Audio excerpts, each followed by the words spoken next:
right, so away from breakfast tips, time for us to talk about how it is that you can keep your money safe. I've got a financial expert in studio. Pauline Gary is the CEO of Hand in Hand Eastern Africa. Like I said, a financial expert here to tell us how it is that you can avoid the ever-common con. Karibu sana to Power Breakfast. Thank you very much for this opportunity. Yes. Yeah. So, I mean, everyone wants, we work very hard for our money. Yes. We want to make sure it's safe. We want to make sure that con artists are not able to come through and, you know, take our hard-earned money. So let me ask you this. Who is the most likely target when it comes to cons, to being con? Is it a particular, you know, set of gender? Is it women? Is it elderly people? Is it young people? Thank you very much for this opportunity, Joy. And I really appreciate the subject matter. I would want to start by saying that savings is one key option for the country to facilitate development. It's a good wealth creation channel that can be promoted to help to help development. And as we delve into the aspect of who is the most prone to conning, I would also want to say that there are so many options and channels through which we can save, both profitably and risk-free. And I would first of all maybe just mention a few things that when you are making decisions to save, what is critical is source of information and accurate information. The most unfortunate thing is, as far as savings is concerned and money matters are concerned, there is very much inaccurate information that mislead people into getting into the trap of losing their money. Of course, you've mentioned that savings is that what you have really hand-earned and need to be protected in all ways. And to answer your question, anybody can be conned, and we have seen even prominent people being conned. So it is the art of the people who con, who actually just understand the psychology of the people that they con. And women, unfortunately, most those on SMEs and the MEs, that is the micro enterprises, the small businesses, are the biggest target because they don't have information, and then they are easy to trust. And then, of course, they are looking for and exploring for ways and means through which they can be able to make money and probably multiply their money. Yeah. Yes. Well, the potential damage here is quite big because you've talked about savings. So let's say you've worked hard, you've saved your money, maybe you're in a chama, you've put that somewhere where it can be accessed as well, and someone comes along and gains your trust and is able to take that money from you. Maybe we can talk about some of the actual damage that's being done here, because after this it's hard to trust.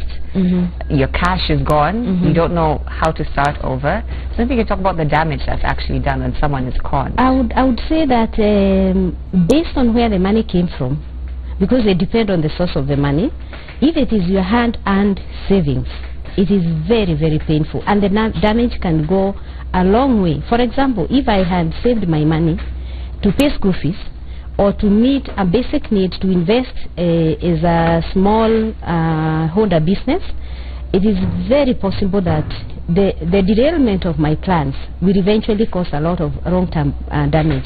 You remember those days when a lot of people, a lot of Kenyans lost a lot of money to the pyramid schemes. Right. And to date, there are people who have never recovered. There are people actually who committed suicide because that was the last bit of their livelihood, and that was the option they had to probably make good their lives. So the damage can be far-reaching, it can affect the entire family, and it can also affect the society in general. And mentioning about the faith and trust, that also can really, really be damaged. And that is why you see many people prefer not even to save their money. Either use it or keep it in the house. Now, this is information that, as a financial expert, you might think a lot of people know, but in terms of this pyramid scheme that you just mentioned, these get-rich-quick schemes are still in existence, where somebody comes and tells you, I can make you this much money in this amount of time, just give me such and such. So what is it that we should be looking out for? I would want to say that Hand in Hand Eastern Africa has really, really delved into that issue by focusing strictly on training people, creating awareness. And I believe that if we can continue training, especially the people who have no access to information, and creating a lot of awareness, developing platforms that can create more awareness. And of course, the savers themselves must be willing to search for the information so that you can be able to create awareness, particularly on what are maybe the options that are there, the do's and the don'ts. What is it that you should, first of all, look into when someone tells you you make money? For example, I would want to quote a case of a friend of mine who actually sold a house. And after selling a house through a close friend who knew that she was selling a house, she had some big loan in the bank and paying the loan, half of the money. And then the balance, she was told, you can just keep this amount of money, and in a month you would have earned like 300,000. So she kept the money, 6 million, and after 1 month she got 300,000. So she was told, you can add more, then you get more. So she doubled the amount with anticipation to get double the benefit. Unfortunately, that was the last stroke. She lost cool over 12 million to the conning. You can imagine now the kind of implication. You've lost a house, you've lost your livelihood. By the time you recover psychologically and also economically, if you recover at all, if you ever recover. So I would want to emphasize that probably also the government can come in here, create some policies that help, and channel adoptions that you help in training and creating awareness to people to know that it's very, very important to make very prudent decision when it comes to money. One con that is being done quite regularly includes someone calls you and says they're from a certain phone service provider. I need your details. You give them the details of what's happening in your phone, your M-Pesa, etc. A relative of mine actually was gone just last week and lost everything that was in her M-Pesa. So in terms of doing business over the phone, how legitimate is it that somebody is likely to call you from either your bank or your insurance or your service provider to actually ask you those details? I mean, how do you know how to gauge? Unfortunately, sometimes it worries that this information is constantly provided for in the open, in the public, that when someone calls you and asks you for particular details, especially M-Pesa, I think Safaricom has done quite a lot of awareness creation. Don't give any details. Even the banks have continued. I've seen a lot of prompt SMSs from KCB. Don't provide this, and that. But unfortunately, because of a level of ignorance, I think the con guys have done a lot of psychology understanding of where best to get into people. And by the way, they don't just write a message. First of all, they engage you to just create kind of trust, and eventually you'll find yourself giving in. So I think the thing here is constantly create awareness, and also make people understand that it's a personal responsibility to also search for information and to protect your money with all the might that you can, because people are out there. I'll tell you, we also have had institutions that you start, and then they'll go to the market, they tell the women in the market, just save 20 shillings per month. And they will accumulate the money with a lot of promises. Normally they come with very lucrative promises. Right. And when they come with these promises, sometimes you need to think it's too good to be true. And that is where awareness creation is very, very important, so that people can be able to tell that these are the options. In Hand Eastern Africa, we have a particular module that we have designed to train on profitable, risk-free options that one can use in saving, so that at least even if we don't reach the entire world, we can reach a few people. We were talking off camera about the state of the economy, and you know, times are tough for many people, and it's very easy to create excitement in someone who is not doing so well. So how important is it for people to sort of confer with others before making a decision? Because there might be somebody who calls you and says, I can do this very quickly, or even someone you meet, but you need to make this decision right now. In terms of creating that amount of time, that time constraint that you have to make a decision. And so how important is it to pause, to stop, consult someone before making that decision? At times, I would think that we also may be living in a very stressed environment where money is the first priority in our lives. And it's very unfortunate. That also ties with when people walk into the streets and someone you have never met, who comes along and says, oh, I know you, we met, blah, blah, blah, I can multiply your money, I can pray for your money on the street, and you just believe. So I think that we need to be more aware of our environment, because sometimes you may not have time to consult. But if you have time to consult, it's also good to have maybe someone that you trust, that you can bounce the idea with someone else. I remember when the pyramid scheme started, they used to be somewhere near our office. And every day people would sleep over there because there was a promise, you keep your money, after some time this happens. So I kept on asking myself, what a miracle. The entire world, you could have the queue moving all the way to Ngong Road, 1 kilometer, because you want to be the first person in the morning to deposit your money, and they also, you know, get this get rich quick approach. But when I even went there to just try and find out what is it that is happening here, but I couldn't get clear information. So just to hear a few months later down the line that people have lost millions of shillings. So I think it's also good to know that get rich quick approach in money never help. It is always very good to first of all ask yourself, where are these people getting this money from? Because even when you calculate this money, how can I be given double my money in a month? Where are they getting this money from? Banks do not give that. Even the money markets, which are currently the best in the market, are not giving that kind of interest. So I would emphasize that each one of us who has money, let's guard our money and protect it, and get the right information. Get someone always to consult before you make such a decision, instead of doing something and then regretting.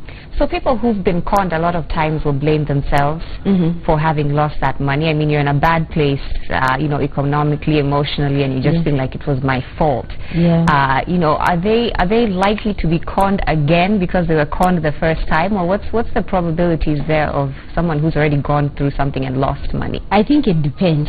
They may never trust again. Most likely, they may never trust again, because the experience, based on the extent of the damage by that kind of experience, I wouldn't expect someone who lost some money in the pyramid schemes to go back. Unfortunately, those guys are more intelligent. They normally, you know, they metamorphosize into another form of conning, and they come in with another form. So you are likely to find yourself again in the same trap, based on how prudent you are in your money management, and based on how much you consult and what lessons you learned. Because if you learned a lesson, you'd go further and try to probe, why is this deal so good? Because the point is, whenever you find the deal is too good, think twice. And that is the most unfortunate thing. And the people who really suffer, like I had emphasized, are these people who are doing small businesses, the people who have limited amounts of money, and that is where we need to put a lot of emphasis in creating awareness, training, and making sure that we build capacity for these people, so that they can, even if you don't reach everyone, they may save another person at one point or another. Well, after the con has happened, you know, and you go to whoever it was, you're trying to track them down, right? Trying to get your money back, and you're told file an affidavit with the police. How likely is it that something will actually be done for you to get your money back once you've lost it?